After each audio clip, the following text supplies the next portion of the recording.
我要是真跳了，我才后悔死呢，还有2份工钱没领。而且明天报纸上肯定会写宅男女神田径直因为被男人拒婚而跳楼香消玉殒。哼，人活着演了一辈子女2号，死了却突然红了，这又是什么冷笑话？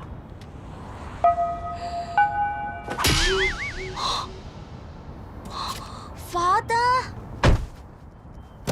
以今天的倒霉指数来讲，车还在路边，田小姐你就应该偷笑了。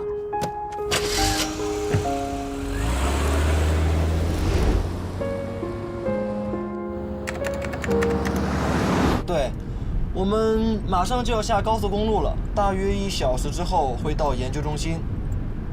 您放心，我们一定安全送到。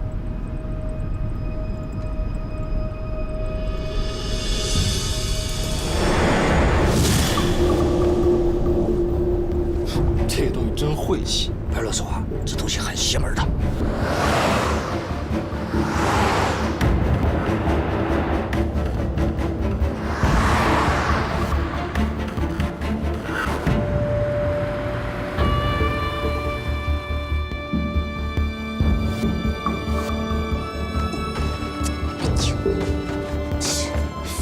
真想死！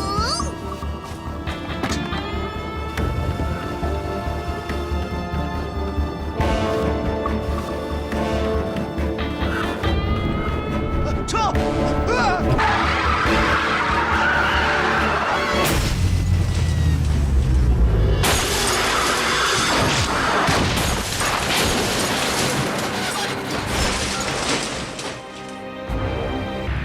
！2东1，城西路发生严重交通事故，请通知事故组迅速赶到现场。over。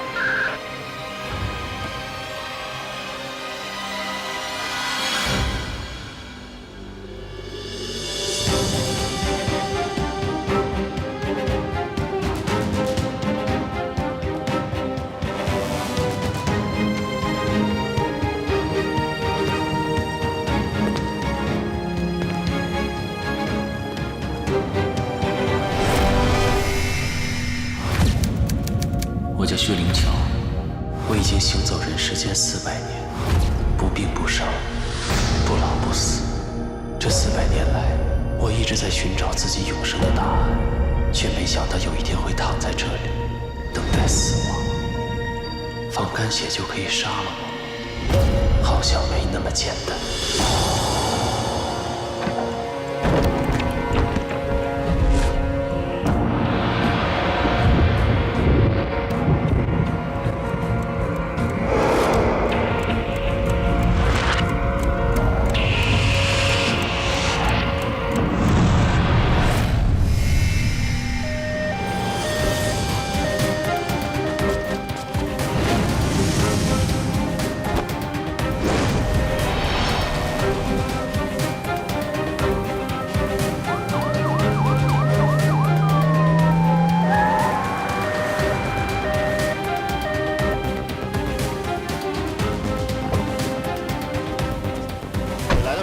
我们现场冒了吗？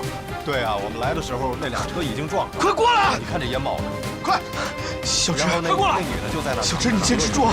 我现场就看见两个人。来，我再确认一遍，当时已经是这种情况了。走啊！对啊，马上到医院了。对不起啊，是我来晚了，是我来晚了。来，赶快去封锁现场！快！小芝，坚持住，小心点。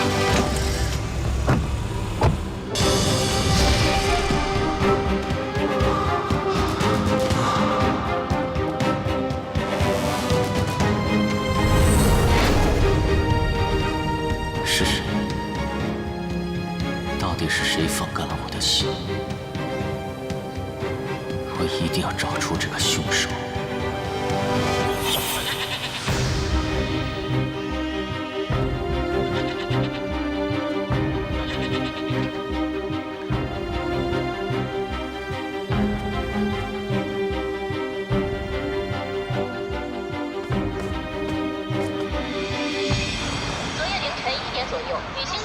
开车回家的路上与一辆货车相撞，2名货车司机当场死亡。目前田径之已被送往医院抢救，生死未卜。不少田径之的男粉丝们在医院门口苦苦等候，等待偶像脱离危险的消息。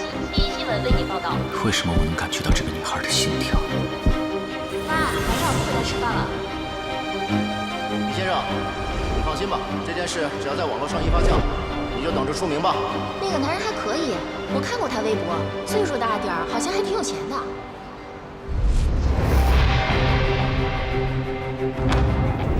100年，只用了100年，这个世界就把我变成了一个彻头彻尾的陌生人。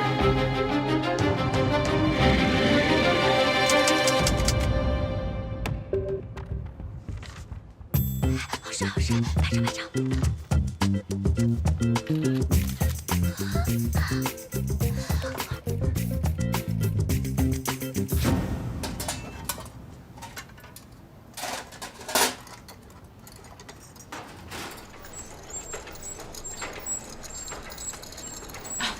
等一下，田小姐，粉擦太厚了。还有，做完周3必须得办出院手续了，好好休息。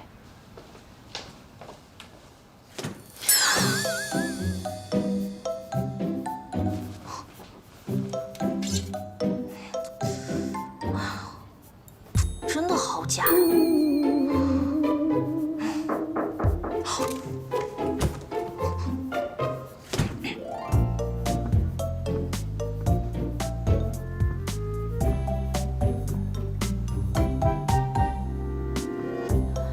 睡觉还化个死人妆啊！别装了。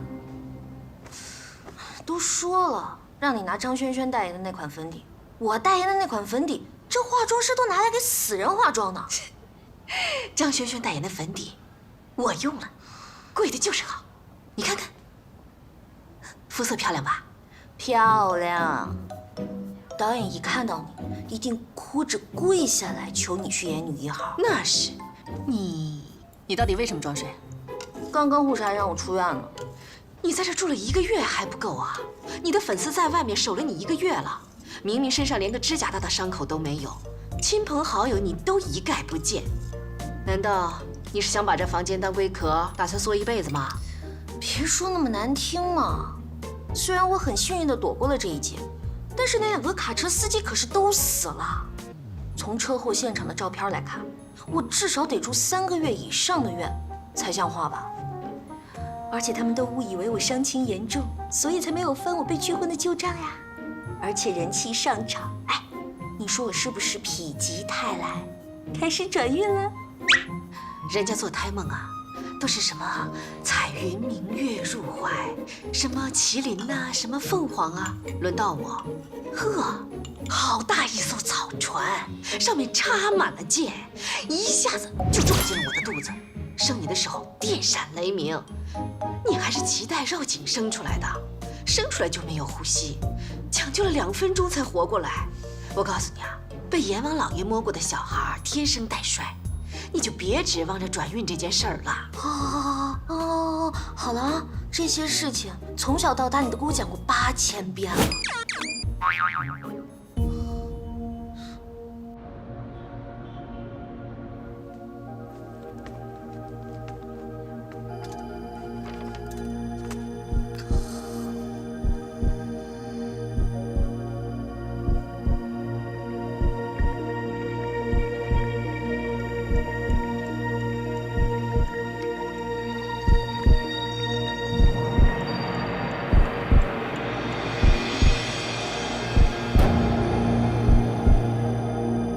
为什么心跳的频率是一样的？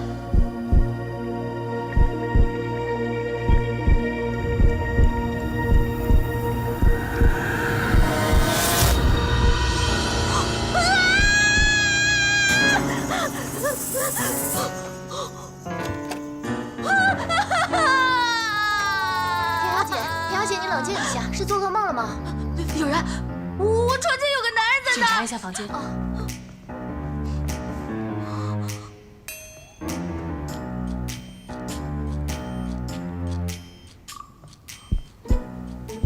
田小姐，你听，好强的心跳声，扑通，扑通，你没有听到吗？听到了，田小姐，这是你的幻觉，请周3务必要去办理出院手续啊。护士长，你以为我是不愿意出院，所以才跟你恶作剧吗？我小学思想品德课可是全校第3哎。晚安。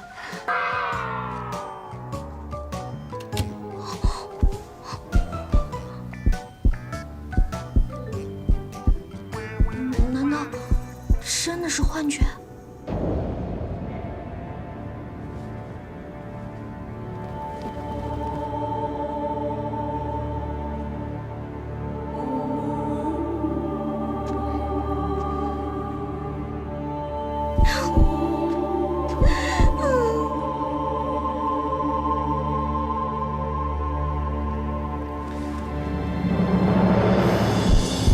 现阶段来看，是个容易掌控的倒霉女人。在这个陌生的时代，也许她是唯一可以帮助我的人。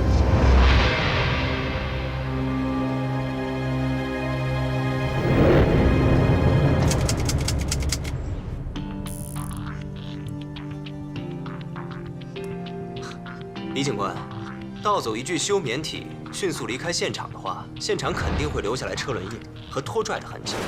但是从车祸发生到接到报案出警，最多也就10分钟，作案人根本来不及打扫现场，这不符合科学。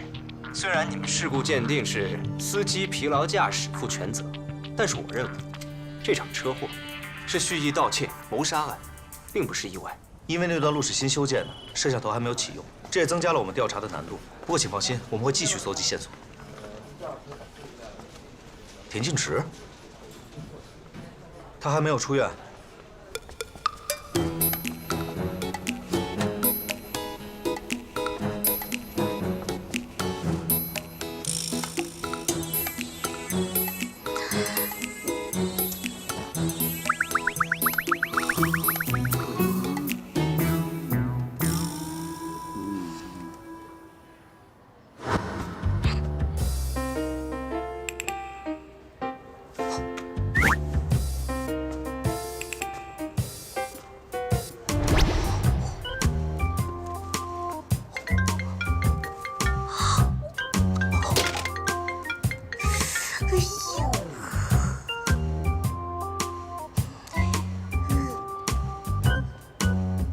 田小姐，你在干嘛呢？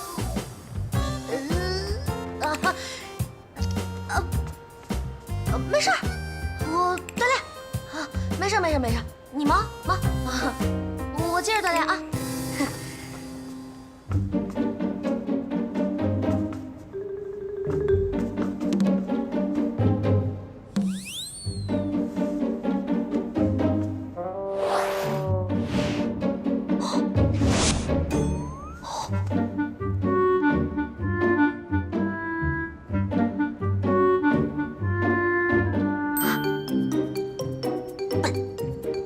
墙之高，可以翻墙的吗？本小姐上学的时候可是飞天小蝙蝠。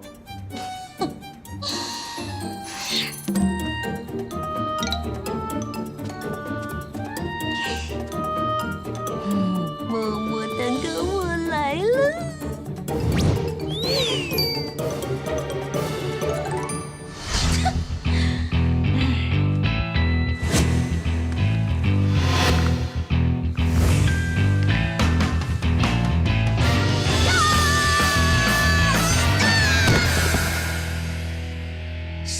缺德，先下水道盖子。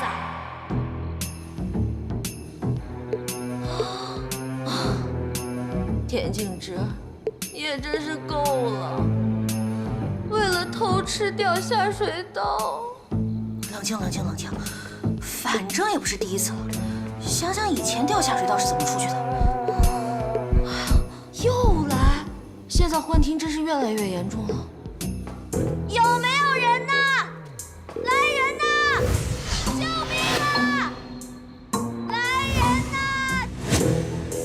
到底有没有人呢？没人。没人，你是鬼啊！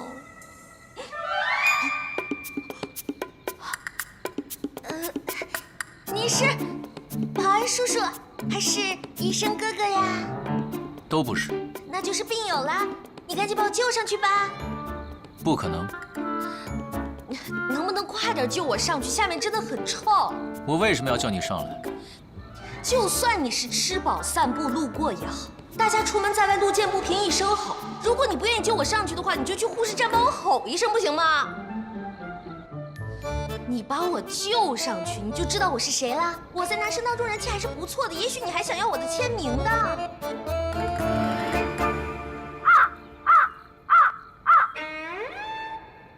好吧，给钱也行。大哥，你到底要怎么样才肯救我出去呢？你回答我几个问题。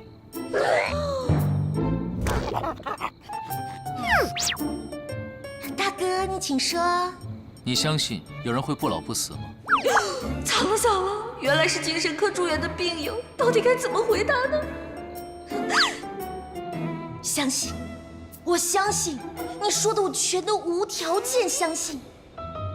大哥，这个回答你满意吗？那你想不老不死吗？ Oh no！ 这又是什么鬼问题？好难回答。看来真是病得不轻啊，还想什么不老不死？你是有唐僧肉吗？不对不对，不是这个答案。精神病人不喜欢开玩笑。我想想，我仔细认真的想一想啊，不老不死，我呢，其实不会想要什么不老不死。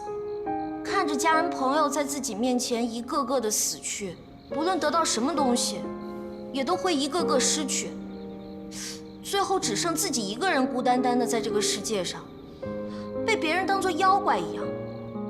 哎，大哥，你想不老不死吗？闭上眼睛。什么？闭上眼睛，数到5。5、4。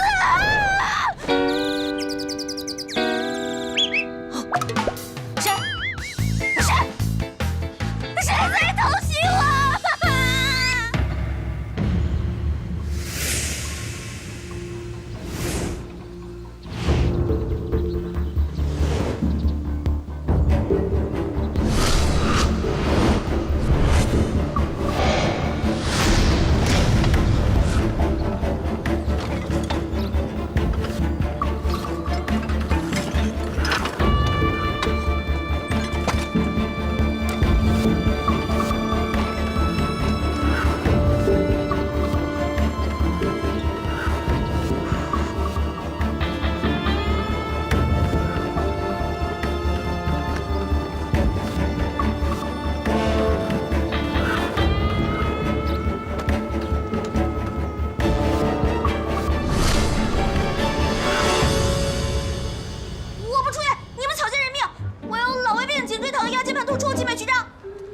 您的全身体检报告都在这里，身体好的真是让人嫉妒，就连骨头都好像会 bling bling 闪闪发光一样。女明星就是会保养。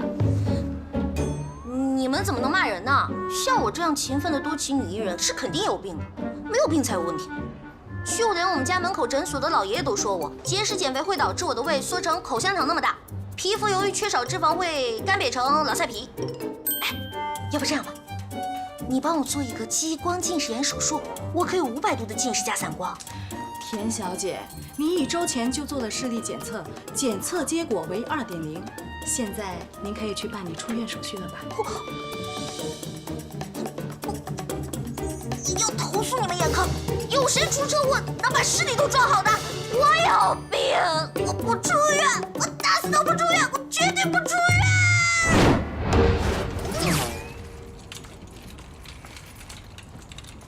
我这个样子不想被记者拍到啊！你放心，我们避开了正门和后门，走的是 VIP 秘密通道侧门。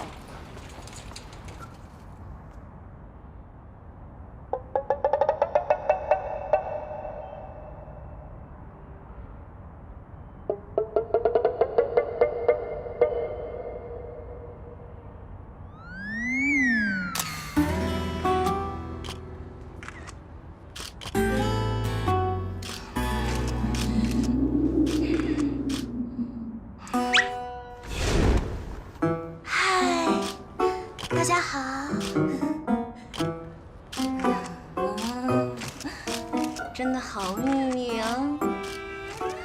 小姐，恭喜出院，您的状态看起来很好。请问发生车祸的时候有没有哪里受到了伤害？严重吗？我觉得是心脏吧，最近很容易心率过速，经常能听到自己的心跳声。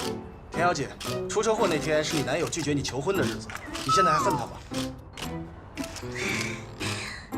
不，我感谢他，我也感谢这次车祸让我知道生命诚可贵。我不会把人生浪费在怨恨上，我会继续努力工作，演出好的作品，报答一直支持我的粉丝们。田小姐，当时报警的大叔说，在车祸现场有个变态粉丝趁你昏迷时强吻了你，对这件事你有什么想说的？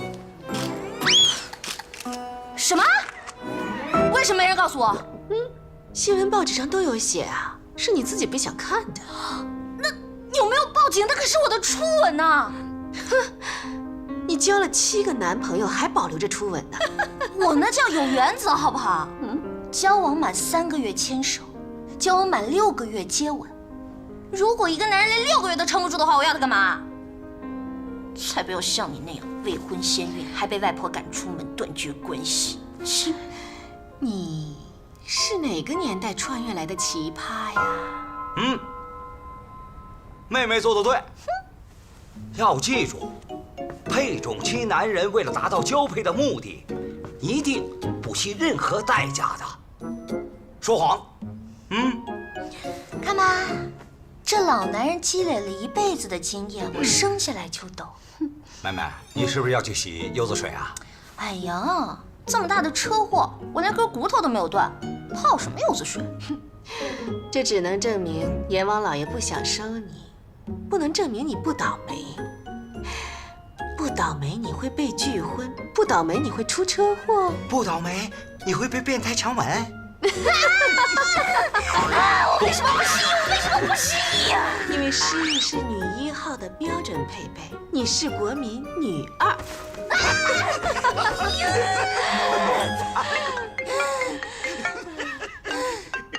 小燕来电话了，接不接啊？真是贤王不收，小鬼难缠。我泡柚子水去了。这就对了。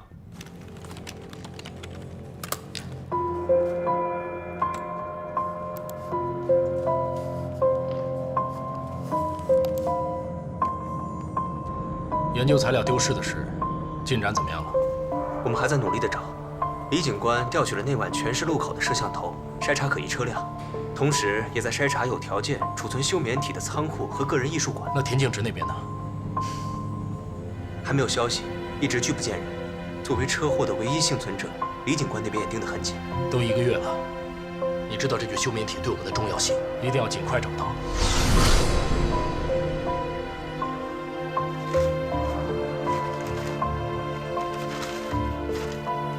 他们为什么要研究我？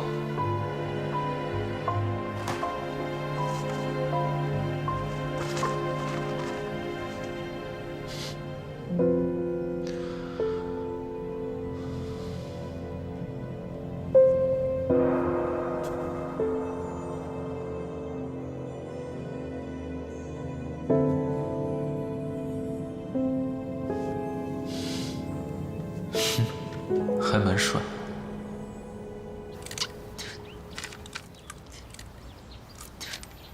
每天都踩着12公分的高跟鞋和穿着胃都要勒得萎缩的衣服去工作，真是过着猪狗不如的生活呀！不如再休息2个月再去赚钱吧，反正赚钱也不差这2个。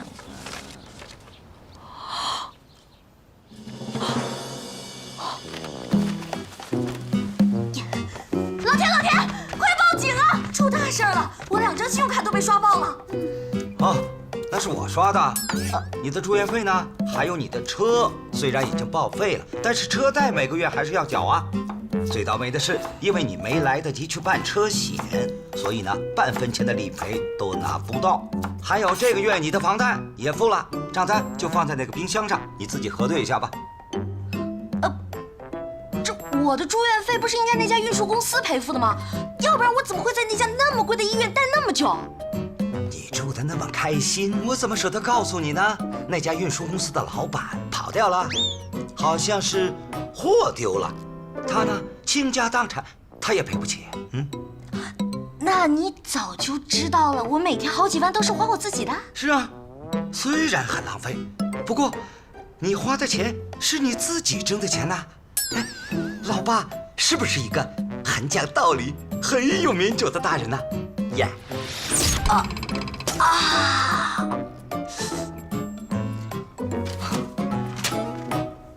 哎，马上就要开饭了，你去哪儿啊？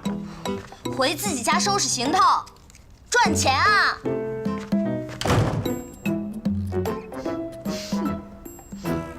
如果我没有记错的话，妹妹去年是不是上了女艺人收入排行榜8？嗯哼。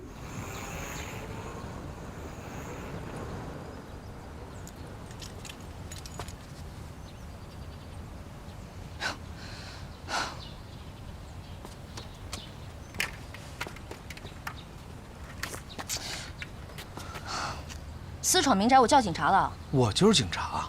那你可以告我袭警啊！来之前我已经请了2天假，你随便袭，但最好别打脸啊！哎，小直，对不起，你打我吧，我真的不知道有人在。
什么可以消肿啊？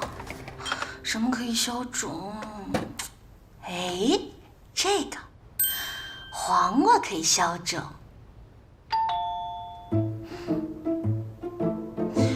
李彦之，这天堂有路你不走，地狱无门你还敢来？去死吧！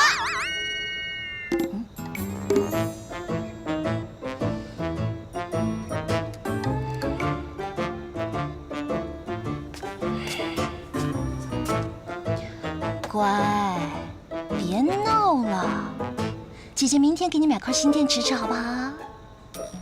你要再敢乱叫的话，即使你价值236.8块，我也会拿黄瓜敲爆你的头啊，知道吗？想清楚回答我啊！Good boy。啊！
哎，看什么呢？我刚才看见那里有一个仙品级的帅哥，跟我四目相对，然后被你车灯一闪就没了。你这么说，我能不能自动解读为，你对我余情未了啊？啊？叶先生前来找3年前劈腿分手的前女友，有何贵干啊？我没有劈腿。你现在劈叉的跟我没有关系。你到底来干嘛呀？要是探病的话，赶紧滚啊！本小姐不负责满足第6任前男友的泛滥同情心。脾气还是那么坏啊，怪不得被人拒婚了。多谢夸奖，不过你叶琛先生这辈子都不可能享受到拒绝本小姐的快感。哎呀，我明儿还有拍摄呢，书不远送啊！哎，田静植，我来找你是有正事儿的。田静植，田静植，你听我说，你出车祸那晚跟你相撞的那辆卡车上装的是我们研究中心花重金从私人博物馆那里租起来做研究用的休眠体，但是当警察赶到现场的时候，棺材摔得粉碎，休眠体也不见了。这就是私人博物馆给那具休眠体拍的宣传照。他生前竟然还生活在这里，那这回被你们租借回来也算是荣归故里了哈。死亡原因：颈动脉被割断，疑似被仇杀。我听警察说，你受到撞击的时候，直接就晕过去了，但是从车里被甩出来的时候，是直接落在了车窗的碎片上。你仔细回想一下，那个时候有没有什么不同寻常的地方？不是说卡车司机疲劳驾驶吗？难道休眠体还能自己爬起来跑掉？虽然警方事故鉴定是司机疲劳驾驶所致，但是我们的休眠体丢失了，这很有可能是一场蓄谋已久的谋杀盗窃案。如果真的是谋杀，那把你害进医院的人，你也很想找到吧？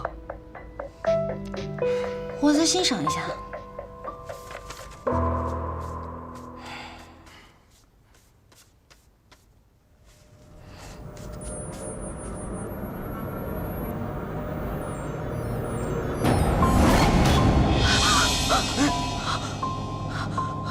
太吓人了！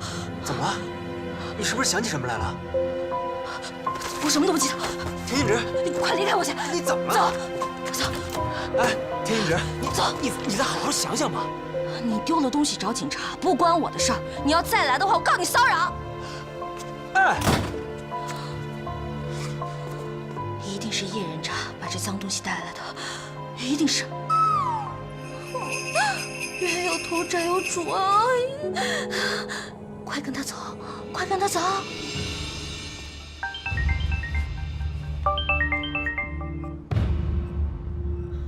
我刚从田静植家里出来，我担心他会有什么危险。李警官，你能给他申请保护吗？他可是车祸的唯一幸存者，除非他自己申请保护，否则我无法申请。不过叶先生，你是不是反应过度啊？女人对待劈腿分手的前男友态度不好很正常，没打断你的鼻子，你已经很走运了。李警官，我私下透露给你一点消息，这具休眠体作为研究材料非常特别。如果有其他研究机构知道了这具休眠体的特殊性，我相信他们会不择手段，想尽办法也会想要得到它。所以，就算我们的前女友田静植小姐什么都不知道，处境也不是那么乐观。别把我跟你相提并论，小植对我来说很重要，我会去调查清楚的。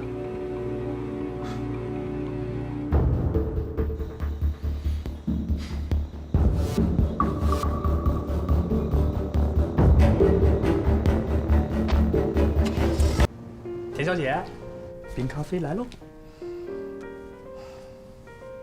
几点了？离节目开始还有20分钟。你最近是不是没休息好啊？黑眼圈好重啊！最近每天晚上都会梦到有干尸来敲我的门。你放心，梦都是相反的。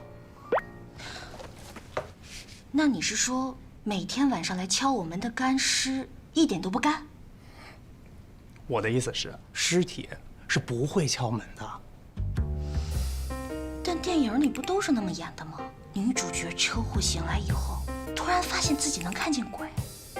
而且只有女主角自己看得见，然后就被当成疯子送进精神病院了。对，不过田小姐你放心，这种事儿你是绝对不会发生的。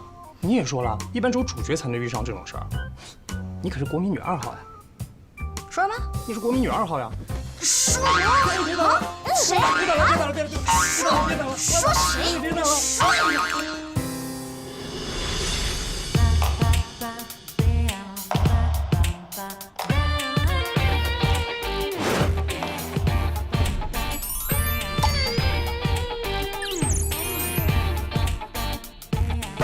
田径直。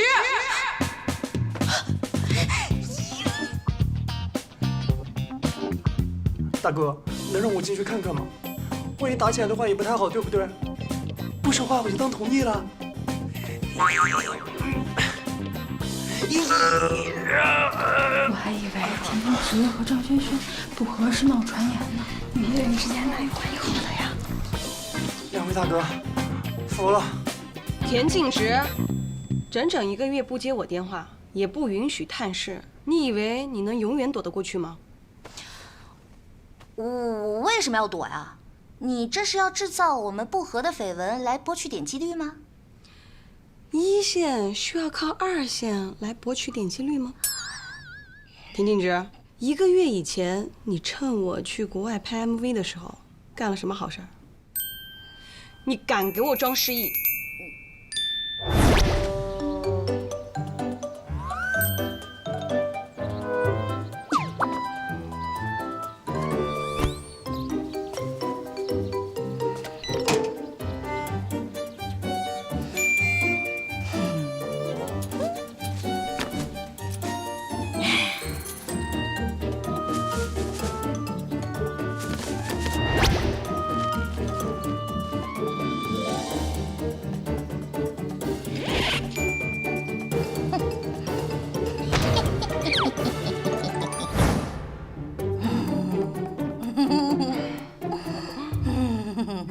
满园子的香水玫瑰，你恢复记忆了？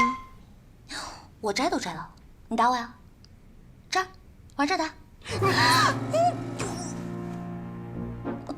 那明天的娱乐新闻头条就是1线女明星殴打2线女明星，一样有点击率的。问题是，你浪费了1园子的玫瑰都没有成功啊！我早就警告过你了。你看，你掌纹里连婚姻线都没有，不要想着求婚那种蠢主意，你偏偏不听，这不科学。在我的世界里，小燕拒绝你，这很科学啊。那你给我科学的解释一下，为什么每次都有人在血淋淋？这个没有科学解释。我现在只想把自己衣服撕了，然后哭着走着去。这不科学。第一，我对女人不感兴趣；第二，我的未婚夫洪世光可是被称为世界之光的男人。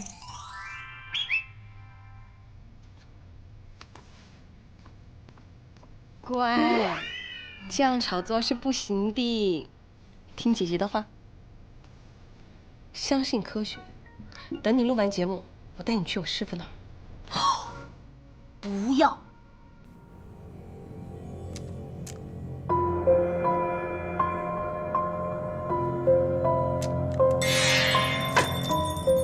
命犯孤星，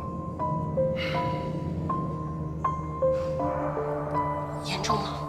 晚期。有那么恐怖吗？师傅，您跟他解释解释。明明是大富大贵的命，却过得飘零坎坷。明明应该桃花开到不败，却孤星入宫，连婚都动不了。老朽活了70多岁，还头一次见到这么倒霉的命数。唉，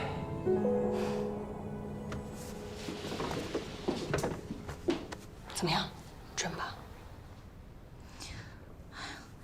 也不能说那么绝呀。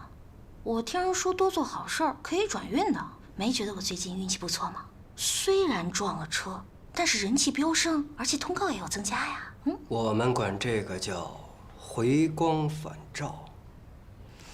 就像太阳要落山前的夕阳，异常的美丽。那您是说我快落山了是吗？天机不可泄露。不行，必须喽！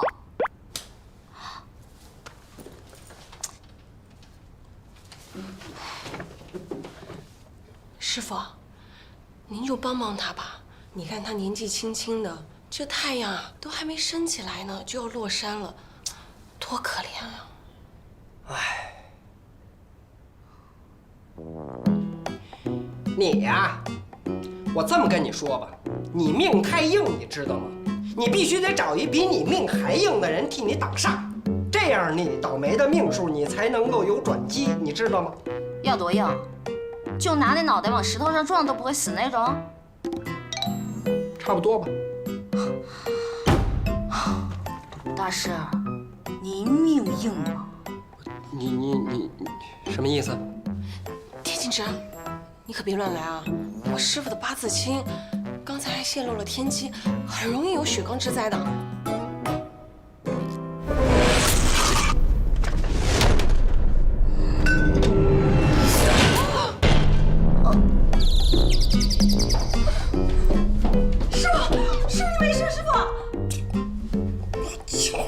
没事，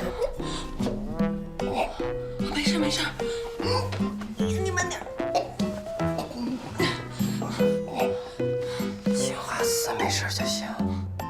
大师，您流血了，不得汗吧？把我的青花瓷保护好。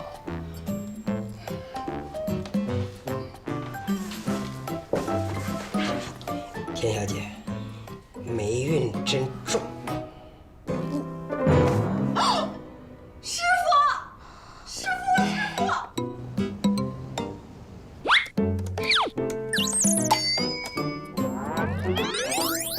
拿脑袋磕石头都不会死的人，你真以为遍地都是钢铁侠呀？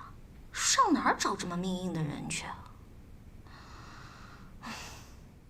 来，跟我走。今天是这座晚清大宅时隔3个月后重新面向游客开放的第1天，欢迎大家前来参观。来，跟上啊，跟上。来，走走走，跟上后面。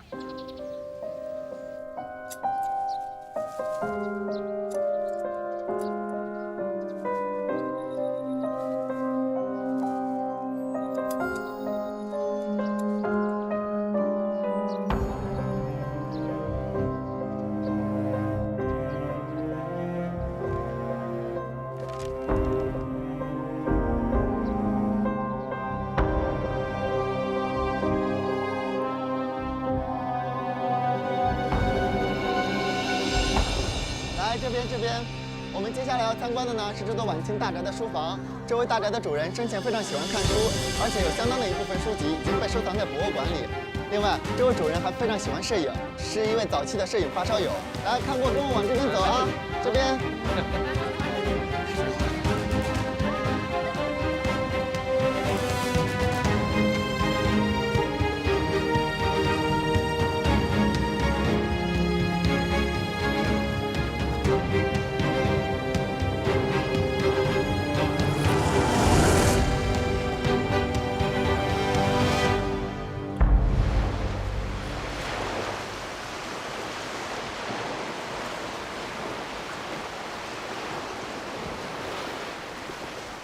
辛辛苦苦找了你1个月，肯露面了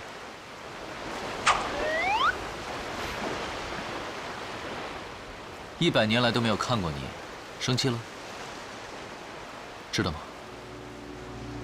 我在博物馆躺着被人参观了很久，现在连房子也被人参观。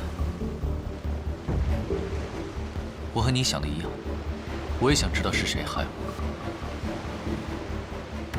不用担心，虽然失去了部分记忆，但是已经有线索了。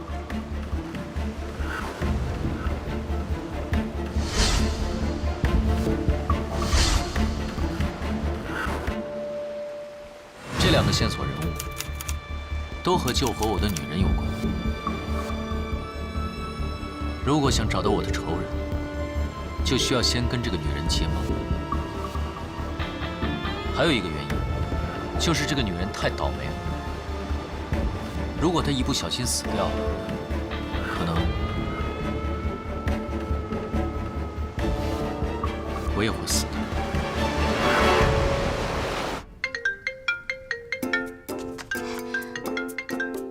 喂，你好。房租那么便宜，该不会是骗子吧？喂，你好。什么？你要看投不投缘？哎，我投超缘的好不好？喂，你好。我告诉你生辰八字，你长个小人咋办呀？喂，你好。你好，听你的声音是田径直小姐吧？我超喜欢你的。你希望我的生辰八字是什么呢？我可以配合你的哟。看一下这个人八字怎么样？太老了。这个呢？小心被你克死。这个呢？虽见你排第一，他排第二。啊。还有吗？本人已死，烧个给我。啊。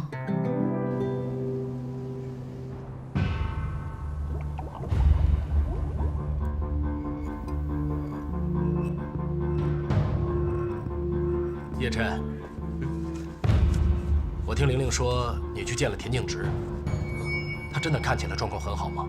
如果我没有亲眼见到他的话，也绝对不会相信，活蹦乱跳的，骂起人来还是跟以前一样有气势。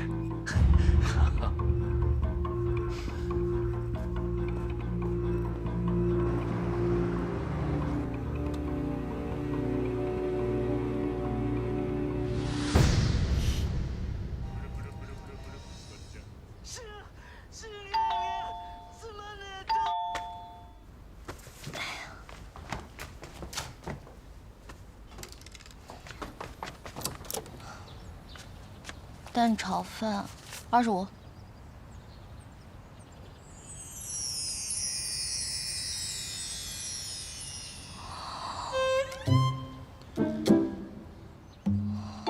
我可以进去吗？不可以。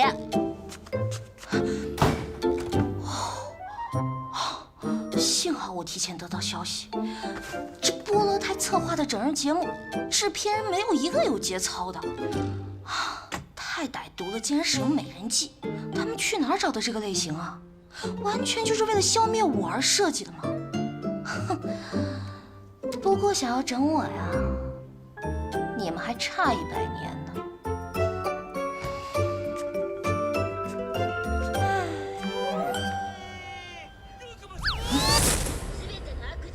海贼王挺好看的。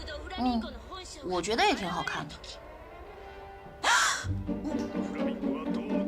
我说了不可以进来的。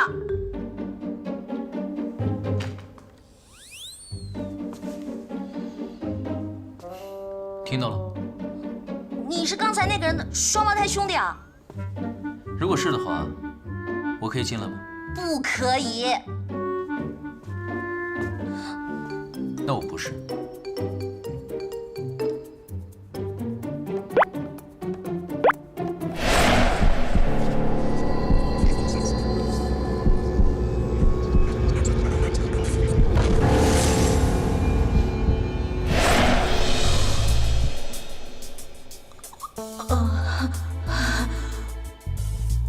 我们家门口那家咖啡还不错，我去给你买一杯啊。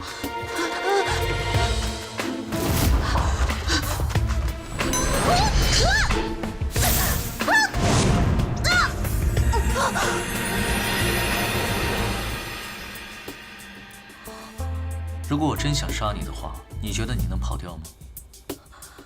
倒霉的小姐，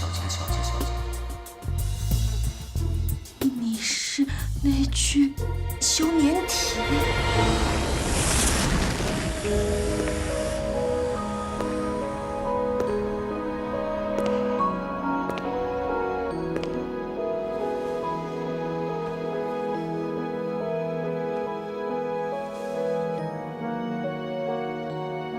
这位小姐，虽然是你救了我，但我真的不知道该不该救你。这对于我们2个未必是好事。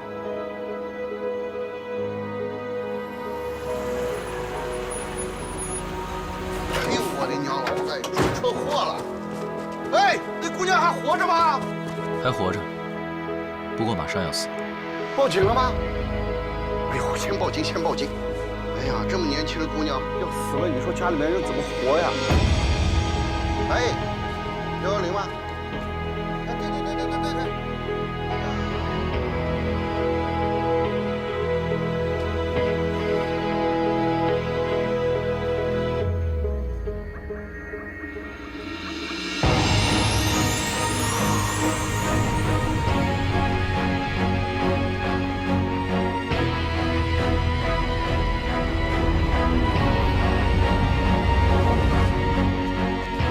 哎，你个畜生！你放开那姑娘！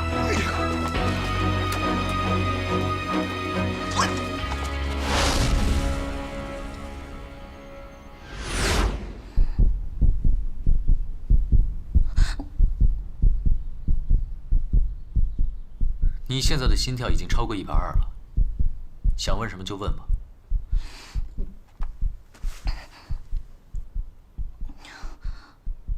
你会飞吗？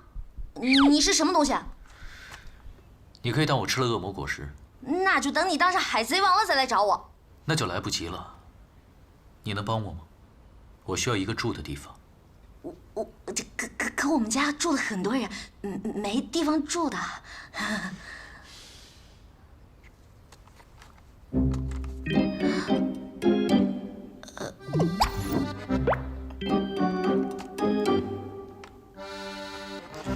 这里除了你，我不认识任何人。我只是需要一个住的地方。找到我要找的人就走，不会打扰你很久的。作为回报，在借住期间，我会保护你的安全。安全？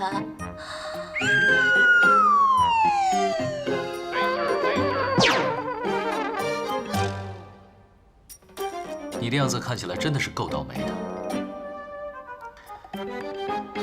我可不想你莫名其妙的被车撞死，又或者半夜无聊掉进下水道，摔死什么的。我是因为你的血才苏醒的，你若出事，说不定我也会有麻烦。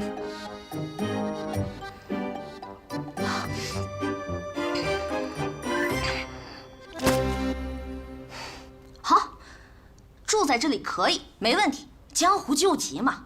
不过现在有几个问题，我们需要坦诚的来谈一谈，深入了解一下彼此内心的真正诉求，还有生活习惯以及基本的背景情况。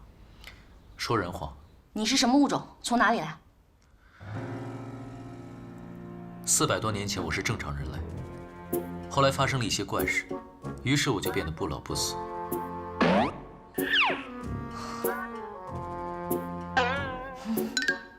几百年来，我一直在努力寻找答案。没想到，前些天我找到了一些资料，是关于端粒和端粒酶的。或许我长生的秘密就在其中。人类衰老是一项复杂的研究，跟你说你也不明白。简单的说，我的情况可能是某种基因突变。你相信会有人不老不死吗？哦，惨了惨了，原来是精神科住院的病友。上回把我从下水道里救出来的神经病也是你，对不对？救命啊！我这是召唤出来个什么鬼东西啊？您吃什么呀？我比较喜欢人类正常饮食中的液体。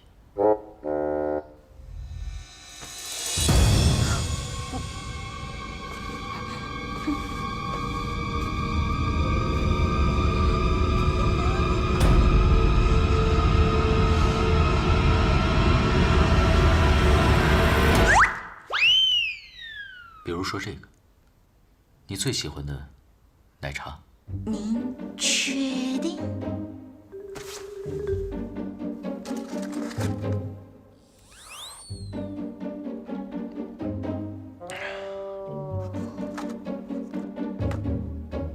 现代人连最基本的信任都没有。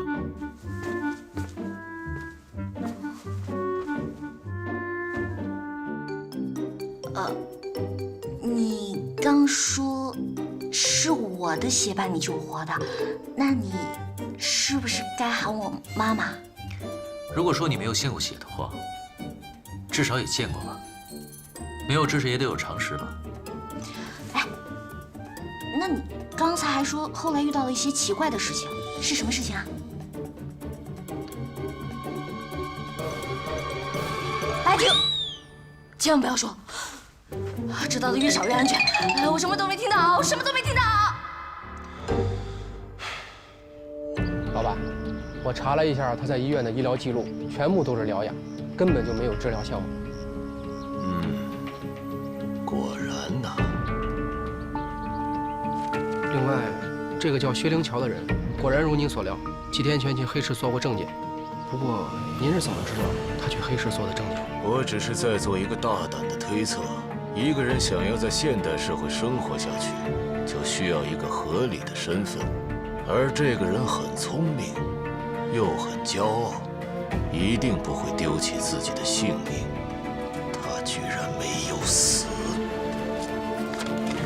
薛灵桥除了去图书馆，有没有见过其他的人？没发现他在找人，这是薛灵桥近期翻阅的所有书的书单，还有搜索的上网记录。社会科学、生物科学、干细胞研究所，丢失了10几年的记忆，原来是忘了我了。这一次，我绝不会失手。喂，好，我知道了。老板，刚收到消息，薛灵桥去了田径之家。田径之，你住这一间，平时没有我的允许，不可以去我的房间。好啊，再给我一台笔记本电脑，最好是苹果的。你在博物馆里面躺了那么久，这才苏醒1个多月，你什么时候学会用电脑的？1个月已经足够我学会现代社会的生存技能了。从旧报纸上得到这100年的发展信息，说不定比你这28年学到的还要多。是，您是不老的妖怪，我当然不能比了。不过，你妈有没有教你不可以随便透露女人年龄啊？第一，我是人类，只是有些特殊。第二，我的母亲大人已经去世了几百年了。说的怪吓人的。对了，你可是研究中心花了大价钱租借回来的休眠体，而你明明是自己苏醒跑了，有2个蠢蛋还以为你是被偷了，在到处找你。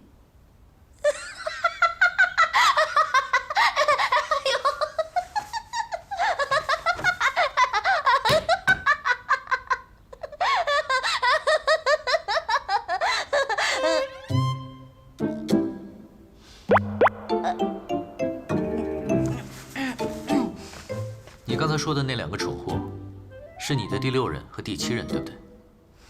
真是个八婆的妖怪，这都知道。难道我已经红到你们妖怪界啦？我说了，我是人。你这样招呼都不打一声就跑掉，真的很不地道哎。唉，叶人渣这次真是损失惨重啊。那还不是因为你的血让我活过来的？你就当是迟来的分手费，是这么说吧？谁的分手费会自己长腿跑到别人家来？你的。自辩。哦，对了，我知道你神出鬼没的，不过不要再像以前一样，突然出现在我的床头，或者突然从路灯下消失，我会被你吓死的。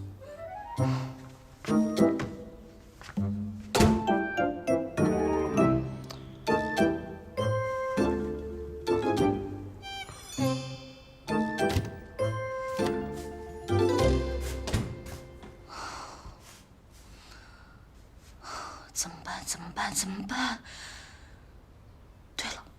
在线求助。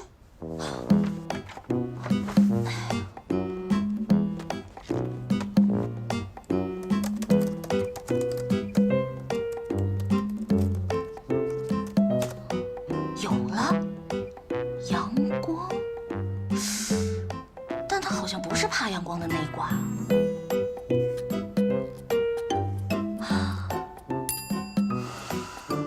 原来妖怪最怕的是。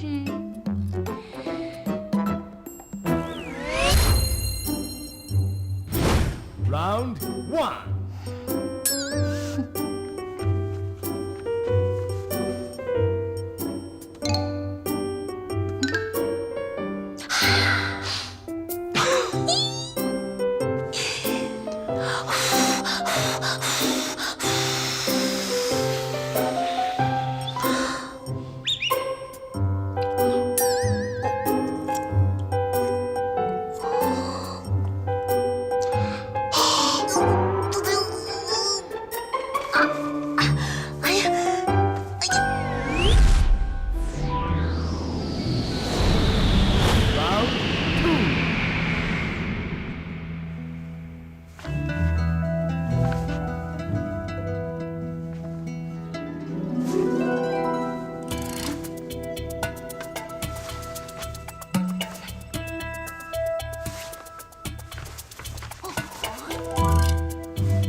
计划是在哪里呢？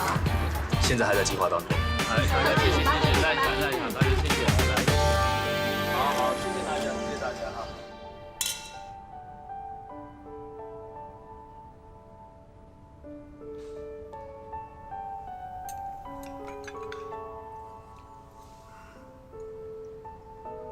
不合胃口吗？我看你吃的比女明星还少。不是，是我最近胃口不太好。看医生了吗？老毛病了，身体虚弱而已嘛。身体不舒服，你应该早点告诉我。我们两个的订婚只是战略联姻，又不是真的要谈恋爱、结婚生孩子。即使约定了每周5出来秀恩爱，可是少一次也不会有什么影响。话虽然是这么说，但是能和大美女张萱萱一块吃饭，我想任何男人都不会想要错过吧。油嘴滑舌可不是你的风格。所以啊。我说的是真心话。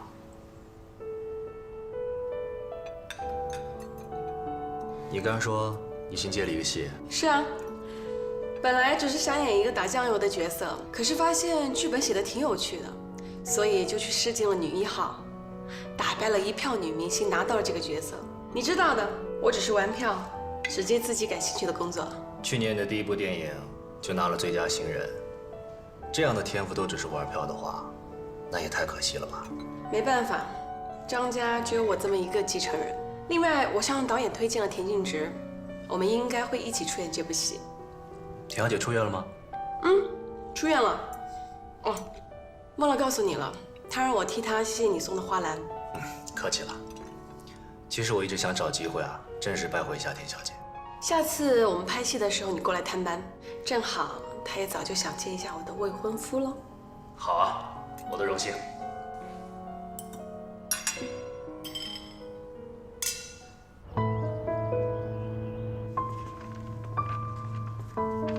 哎呀，每台电脑都装有木马软件，也不知道是哪个学生闲的吃饱没事干。我觉觉得是黑客干的。你还不知道吧？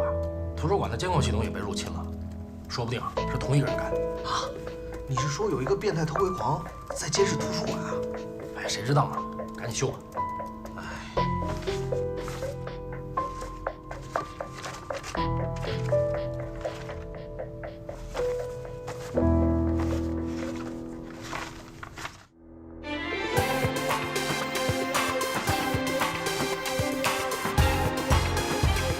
Hello， 电视机前的各位观众朋友，大家好！欢迎您在每周的同一时间收看我们的 More Than Beauty。我是你最帅的男闺蜜冯热热，哇 ，so hot！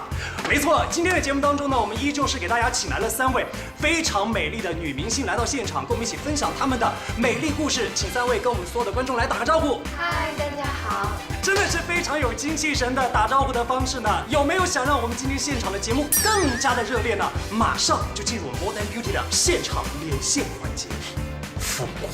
OK， 接下来呢，就请导播为我们接通今天第1通的幸运观众电话。喂，你好，这里是 More Than Beauty 的直播现场，我是主持人冯热热。你好，是我吗？真的是我吗？我要找田宁植，我要找莲花妹。田小姐人气很高啊，不愧是宅男女神啊。田小姐，是我呀。 昨天的鸡仔啊！哇，连续2天打进我们的幸运电话，真的是太 lucky 了。你有什么样的问题要问我们的田小姐吗？我想问问你，真的不考虑我吗？你向我求婚的话，我一定不会拒绝你的。而且我爸爸信号不太好啊。刚才由于这个信号的原因呢，非常遗憾跟这位幸运观众错失这个联络的机会。那接下来的时间呢，我们就请导播我们接入第2位的幸运听众。喂，你好。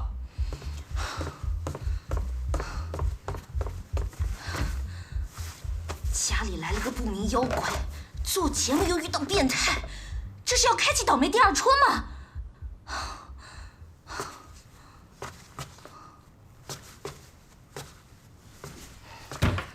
冯东东，你不是说你能听出那些变态观众的声音吗？你怎么还随随便便给我把那些得了失心疯的人给我接进来？对不起，田小姐，我现在没心情跟你解释。 这是因为制作人跟主持人，我的双胞胎哥哥不和，故意让另一个助理导演，也就是制作人的表妹，放进来的。而且，就在刚才，制作人告诉我，以后取消节目互动，用不到2个助理导演，把我辞。 了，可问题是，我跟我哥也不和啊。哎呀，这失去了一个专业背黑锅的好工作，还真是遗憾呢。田小姐，我还有3天就要交房租了。可惜我又不是你的房东，否则我一定会给你拖延1天的。 田小姐，想到洞洞今后就不能端茶倒水10分左右，洞洞的心里真的好难过。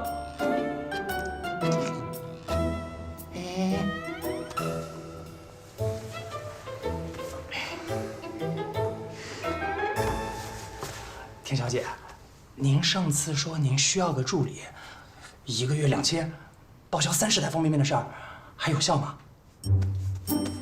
可是上次你也说了，这点钱养狗都不够的。养狗不够，养我足够了，我又没狗吃的多。可是上回您还说了，能受得了我的人，打着东东都找不到的。哦，对了，上回您冯先生还说了，我这么抠的人是招不到助理的。田小姐人见人爱，找个助理哪还要打针哦？丢根骨头就一堆人都围上来了，汪汪！好吧，既然你这么诚心诚意的想得到这份众人挤破头都得不到的工作，那我考你2个问题，通过了，明天就可以上班了。我跟你妈同时掉进水里，你救谁？当然是救你。我妈要是掉进水里的话，我爸会救她，因为在他们结婚的时候，我妈就问过我爸这样的问题，当时我爸的回答是，无论我妈跟谁同时掉进水里，我爸都会选择救我妈。所以你放心，我肯定救你。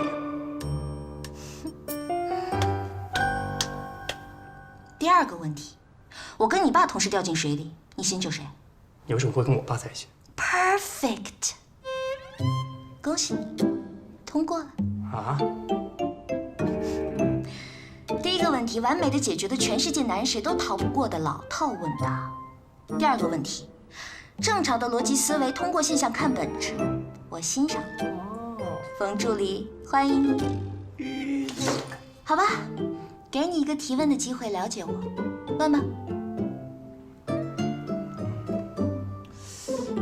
田小姐，你每个月的商业代言、杂志拍摄、录节目还有拍戏，这么多收入，也没多少花在衣服包包上吧？你为什么会整天都没钱啊？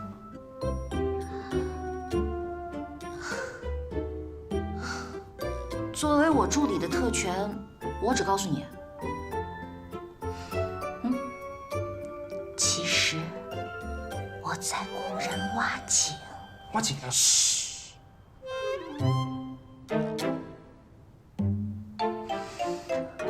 好吧，干正事儿。合同我早就印好了。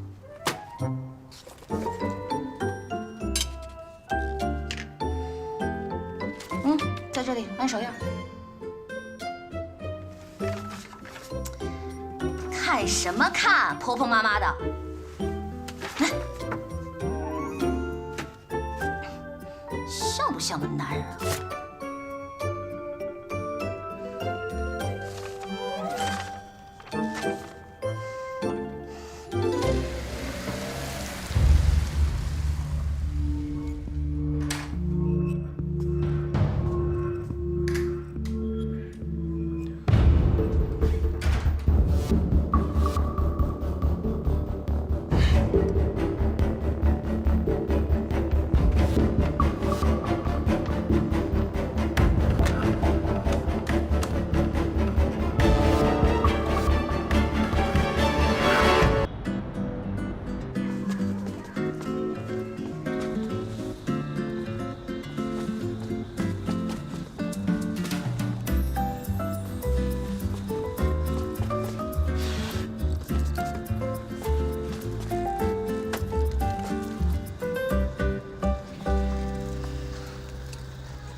田小姐，这么晚了，真的不用我打车送你回家吗？不用，明天提早餐来见。那个，你们聊，我先撤了。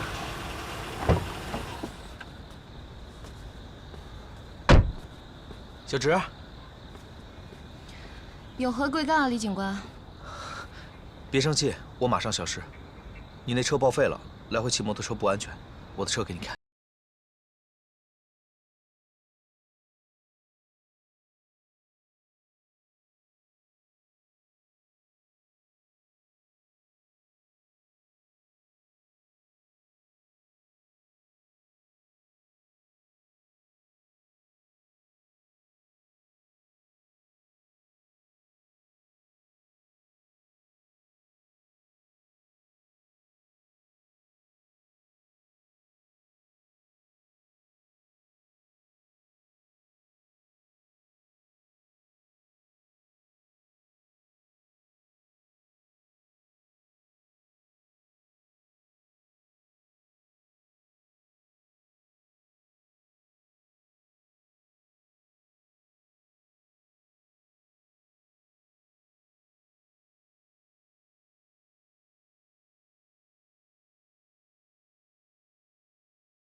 对不能明白，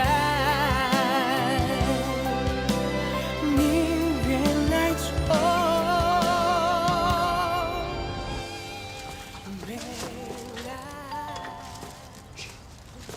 田小姐。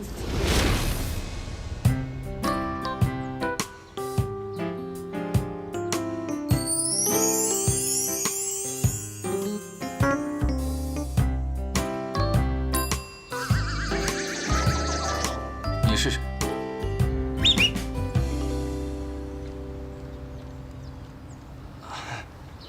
请问这里是田小姐家没错吧？请问你是谁？我叫冯洞洞，我是田小姐的助理，冰冻的冻。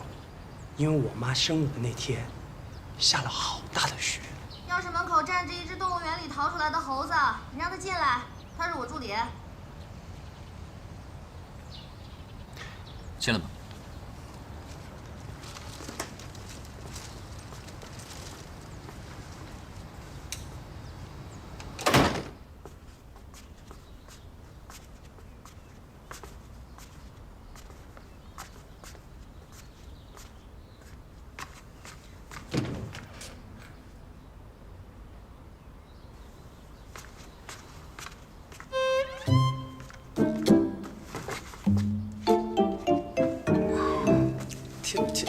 田小姐，你昨晚没睡好吗？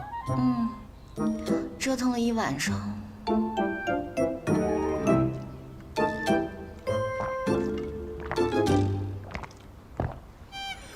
一晚上？不愧是田小姐，能找到这样身材好又帅的猛男。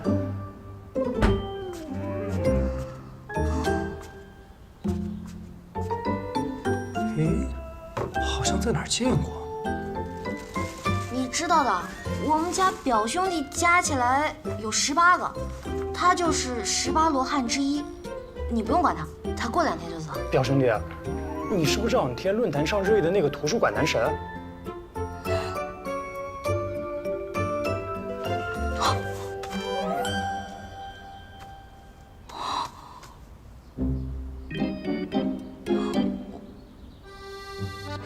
还真是，哎，我说你能不能低调点？你也想进娱乐圈你？不能删掉吗？不能。用我无敌的黑客技术，其实也是可以的，只不过原图还在网友手上，他们还可以再发。你是黑客？一点点了。不过如果表兄弟有任何电脑方面的问题，洞洞都可以随时候命的。谢谢。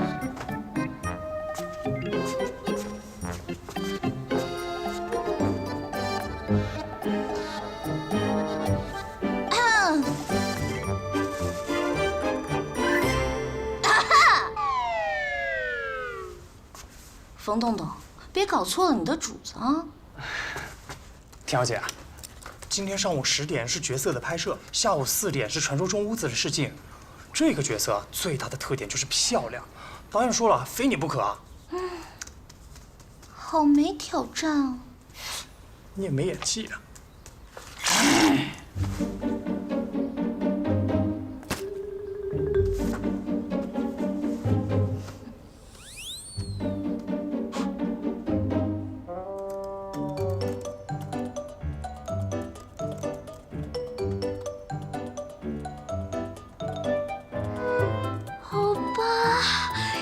好帅呢！哎呀，这是哪里的图书馆？求剧透，求组团偶遇。老公，想你，么么哒。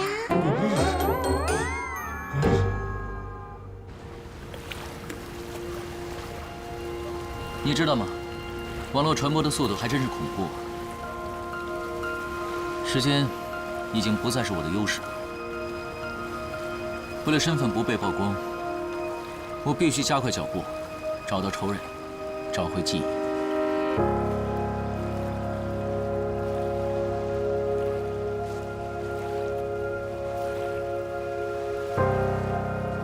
你是不是想问我查的怎么样了？一个好消息，一个坏消息。坏消息是，我的直觉告诉我，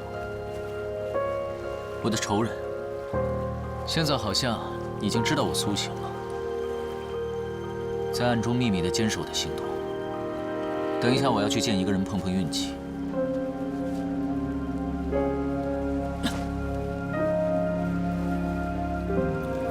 至于好消息呢，我顺利住进了那个女人的家里，虽然她好像并不怎么欢迎我。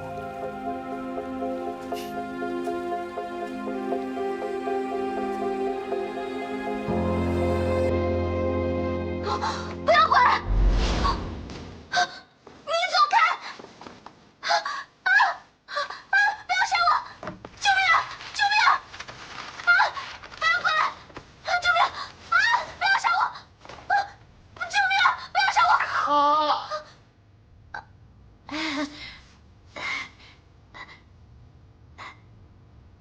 导演，刚才我演的怎么样呀？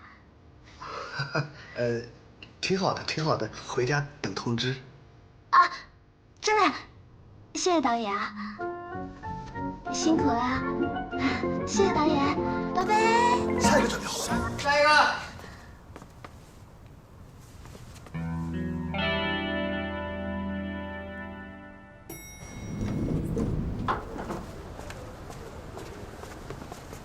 田小姐，事情怎么样？你受伤了？假血。不过冯助理，你给我解释一下，为什么一个非我莫属的女2号，导演喊了100多个人来试镜啊？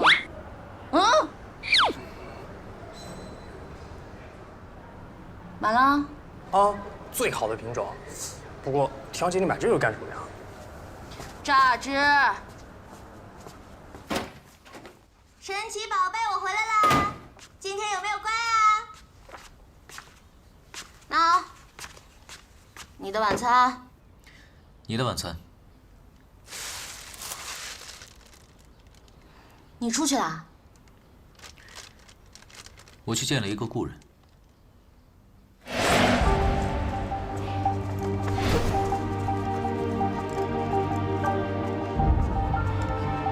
对不起啊。没关系。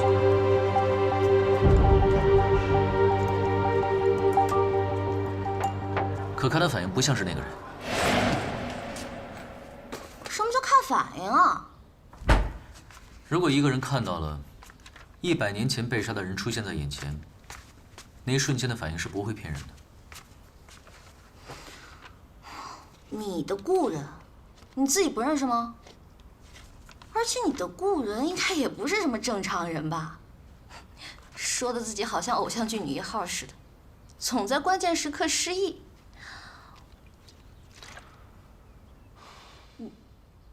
真失忆了？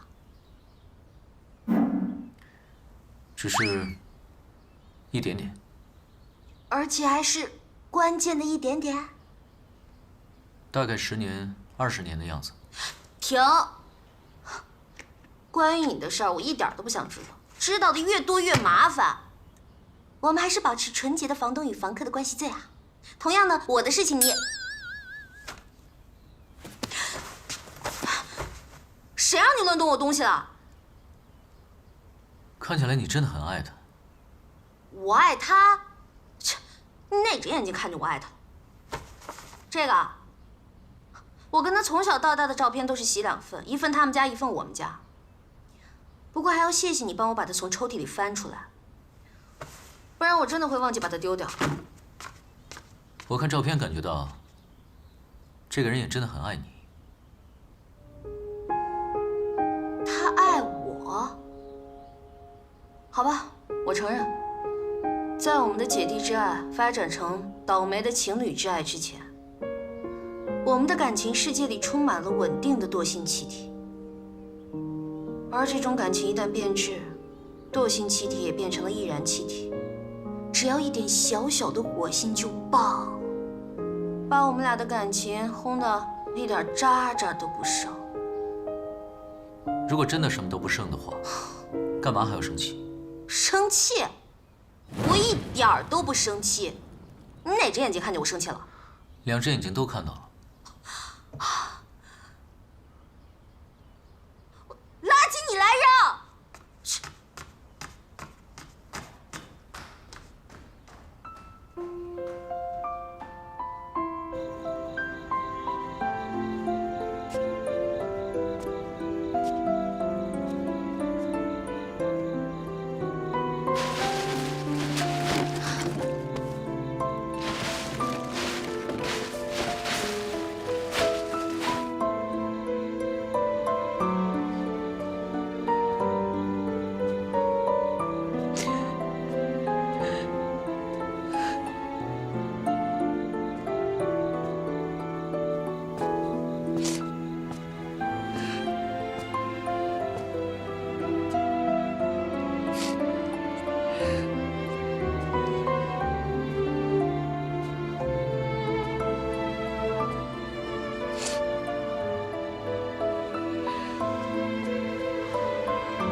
我到现在还爱他，是不是挺丢人的？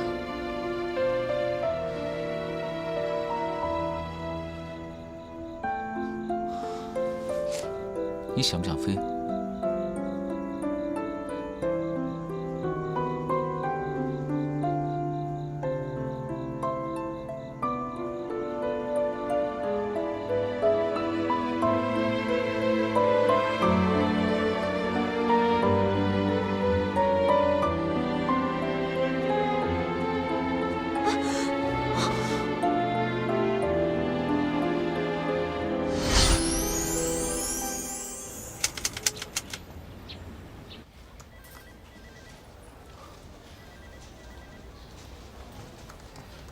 小云哥，小芝姐的住院档案拿来了。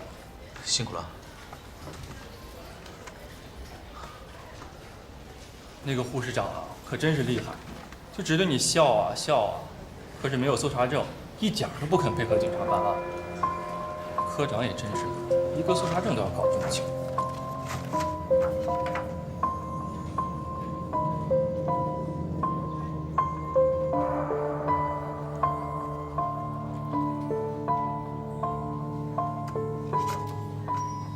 小杨哥，有哪里不对劲吗？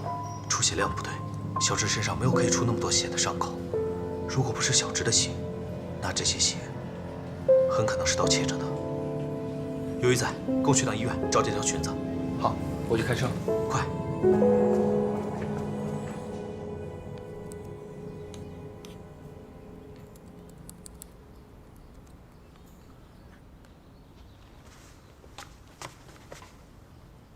表兄弟，你要买相机啊？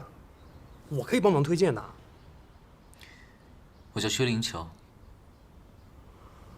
好的，大乔哥，以后大乔哥有什么需要洞洞帮忙的地方，千万不要跟我客气。表兄弟，最近怎么不去图书馆了？大乔哥当然不能再去呢，你都不知道有多少粉丝在图书馆等着他呢。 这还仅仅只是几张照片的影响力。要是我们大乔哥真的进入了演艺圈，说不定比田小姐你还要红呢。冯东东，我告诉你，我可是凭借实力打败了100多个竞争者，才得到了传说中屋子的女2号。可是啊，我怎么听说，全都是因为张轩轩小姐向导演力荐你，你才有机会。 再给我说一遍！大乔哥救我！弄不死你呢我！大乔哥，再说一遍！大乔哥救我！大乔哥救我！你好，你说那位收藏家去国外了？他多久回来？我希望尽快拿回玉璧。好。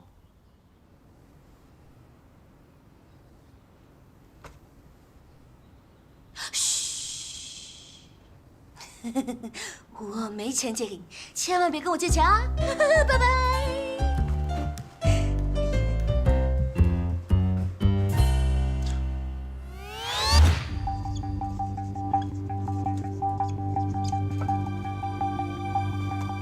线粒体别名 Powerhouse， 细胞的发电厂。线粒体每次分裂都会造成不可修复的损伤，导致端粒缩短。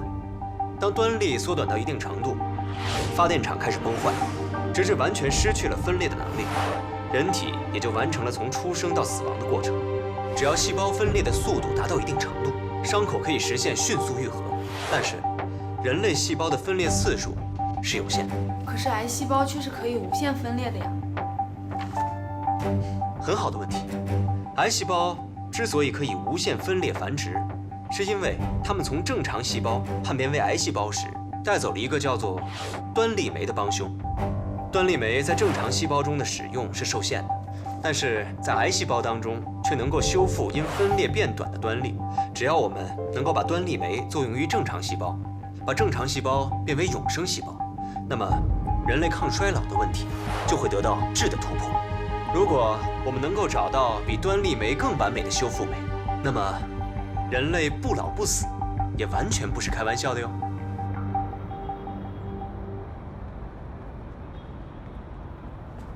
什么时候来的？当你讲到，只要细胞的分裂速度增加到一定程度，伤口可以实现迅速愈合的时候，那你的看法呢？我只希望人类的出生率和死亡率处在一个正常可控的范围，可以维持地球资源的可持续发展，而不是只有出生率没有死亡率的人口恶性膨胀，就像地球的癌细胞。有趣的见解。不过我研究的课题正是抗衰老和基因修复，把人类变成地球村上的癌细胞，就是我的梦想。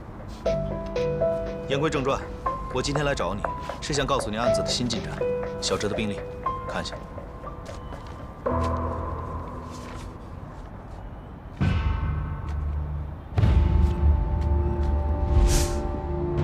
出血量不对，这条裙子呢？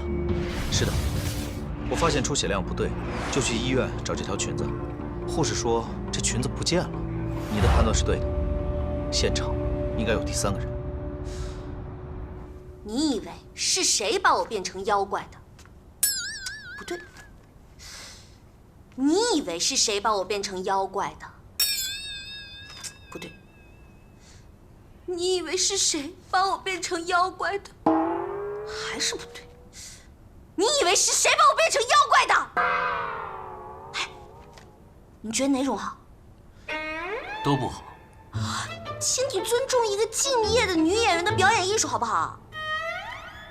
你们演员入行没有门槛的吗？你以为我真没演技啊？我无法反驳，那是因为我的素养与谦虚。演戏谁不会啊？戏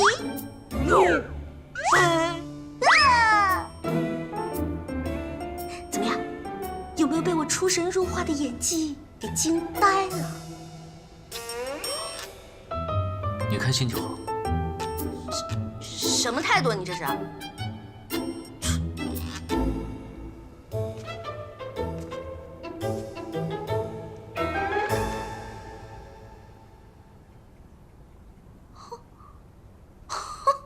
自恋狂！别关那个页面，我在想办法联系一个人。你不是不认识别人吗？他高祖父家里面有一幅画，他说，画里面的人跟我长得很像。如果真是这样，那有可能，在100多年前，我和他高祖父有交情，所以我想联系到他，看看他高祖父是否还有其他的遗物，或许能指引我更快地找到仇人，到时候很多事就会水落石出了。你以为写剧本呢？这么巧？我又不是怪物，我怎么会知道怪物在想什么呢？怪物就在我们家呢。徐妖怪，想采访你一下，你是怎么样变成这样不老不死的呢？我再重申一遍，我不是妖怪，我跟你一样，我也……知道了，你是人嘛？哎，说800遍了，你气量真的很小哎。现代人都喜欢起外号，知不知道？哎，赶紧回答问题，徐妖怪。你不是说不想知道我的事情吗？是不想知道你跟仇人的事儿，但是为了艺术嘛，勉强可以牺牲一下啦。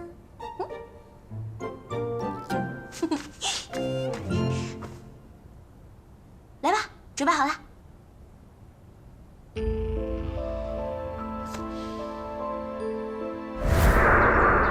老爷、夫人，神医请到了。来，神医。老爷、夫人，来这边请，快。快请，快请！神医请。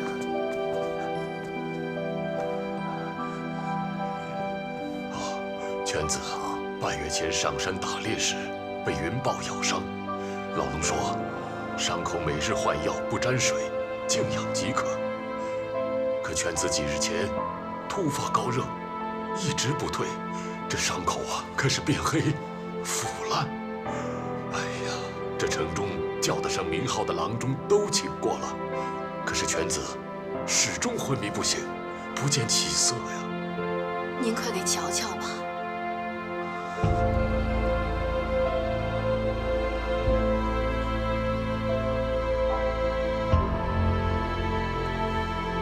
怎么样啊？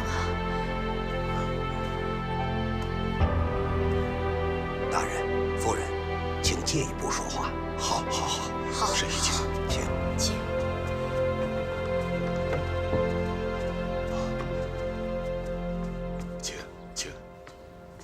薛大人把其他郎中开的方子拿来我看看。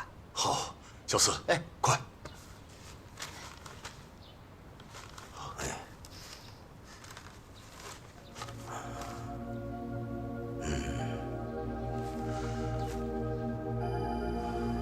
都是止血消肿的方子，倒也没错。既然没错，为何犬子变成这样啊？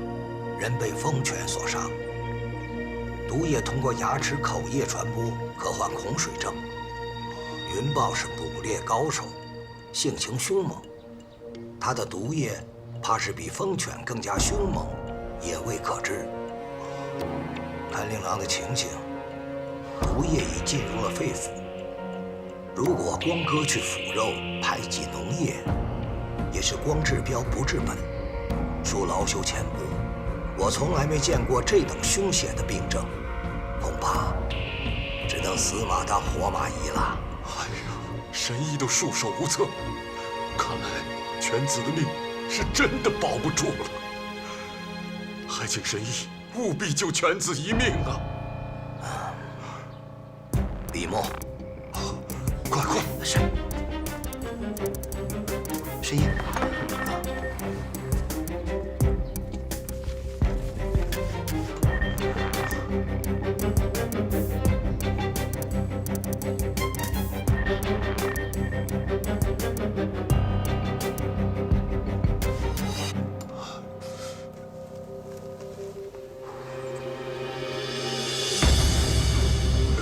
这砒霜。乌头，这，我这个方子是剧毒之物，其药效凶险霸道，以毒攻毒，同时放血排毒、禁食，以参汤吊命。用不用，还请大人和夫人自己再做决断。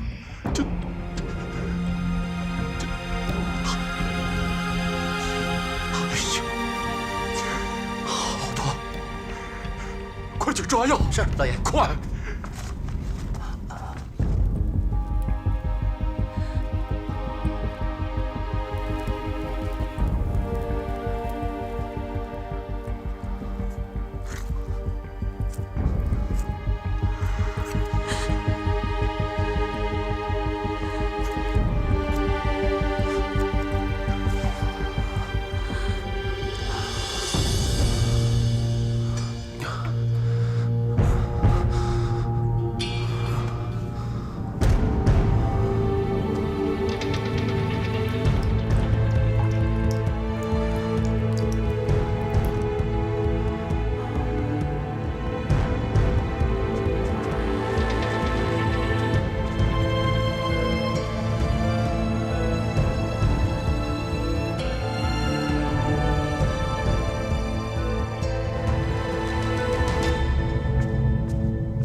给老爷请安。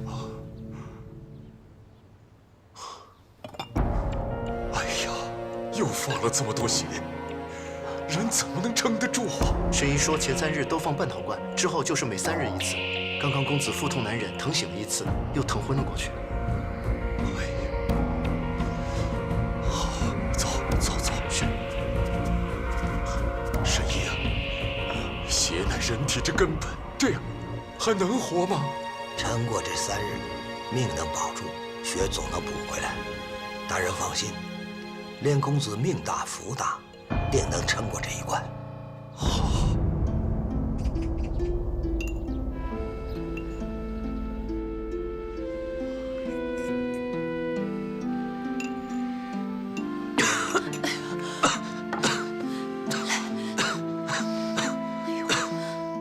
这是怎么了？啊！要不喝碗参汤试试啊？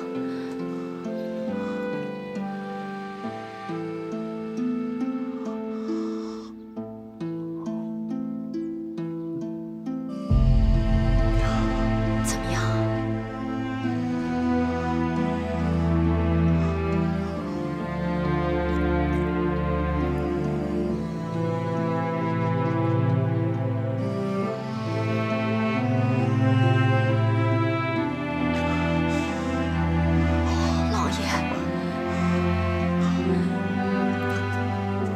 慢着，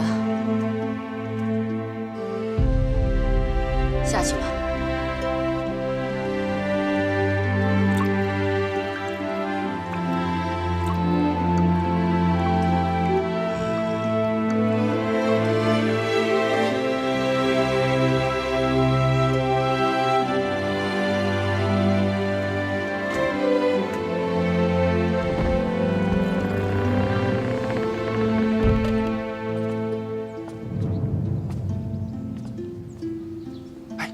薛公子吗？是啊。走，快走！最近发生了何事？没啊，没什么事儿。他们不都爱嚼舌根吗？哎，公子，您不是要去茶楼吗？我们走。哎，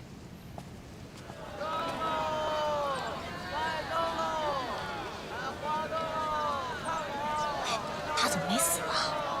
薛家公子啊，被豹子咬了以后又不好了，一点饭食都不进。每日啊还要放1海碗的血，喝2碗穿肠毒药，不是变成怪物还能是什么呀？哎呀，前2日啊，将军府上大晚上去退亲，说来也邪了门了。公子有什么吩咐？将军府来退亲了是吧？公子，您这是听谁说的？他们刚才说的你没听到吗？公子，您就别拿小的寻开心了。隔那么老远，周边乱糟糟的，能听到什么呀？您听错了。我邻居家的外甥女在薛府做丫鬟，也是这么说的。哎呦，真是！薛兄，哎，你叫他做什么？全城的人都知道了，薛公子啊变成一个靠喝毒药过活的怪物，你怎么还敢招惹他？听说前几日将军府家的小姐刚退了薛家的婚，咱们哥几个之前个个都不如他。如今啊，正是咱们找回面子的时候了。哎，他怎么走了？哎，薛兄，乔儿，母亲，您怎么来了？娘就是觉得有点闷，想跟你聊聊天儿。儿子知道母亲要问什么，不过美人丫头送过来又拿走的饭食，母亲不都亲自看过了吗？虽说普通的饭菜吃不下，但是儿子眼下只要喝着参汤还有菜汁，也可以好好的活着。婚退就退了，反正这也是一门没有见过面的娃娃亲，外面的人想说什么随他们说去。外面的人怎么说，娘都不在乎。娘就是让你快点好起来，还是让神医再想想办法吧。啊，夫人，公子，神医来了。神医，快请坐。夫人好，公子好。神医，请坐。今天感觉身子如何呀？我感觉一切都好。这这怎么叫一切都好呢？到现在吃不下饭食，你说这么大个个子，只喝些汤汤水水，这怎么成呢？是被那些汤药伤了胃肠，慢慢调理，急不得啊！我看看，哎呀，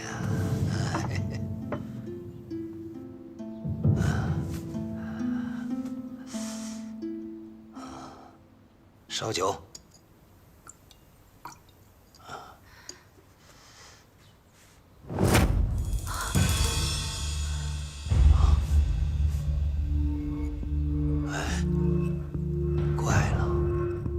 这才3日，不可能啊！匕首，神医，不要怕。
说什么也要保住他。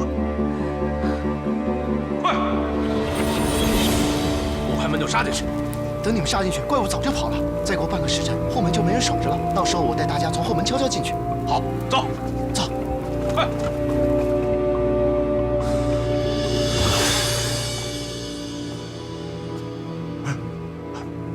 乔儿，这么晚了你。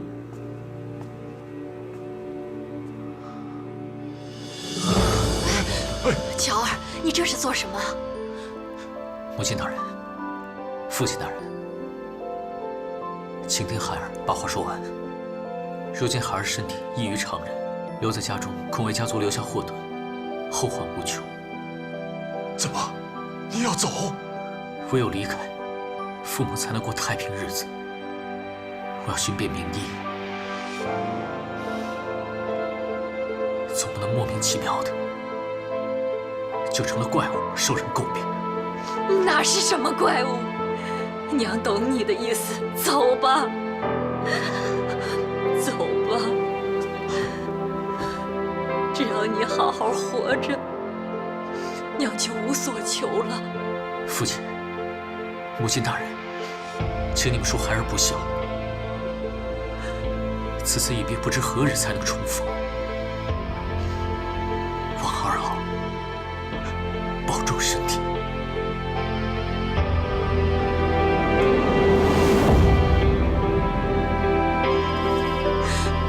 乔儿，乔儿，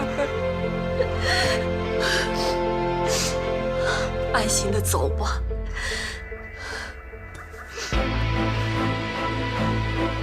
这个是老祖宗留给娘的，现在。 替娘陪着你，啊！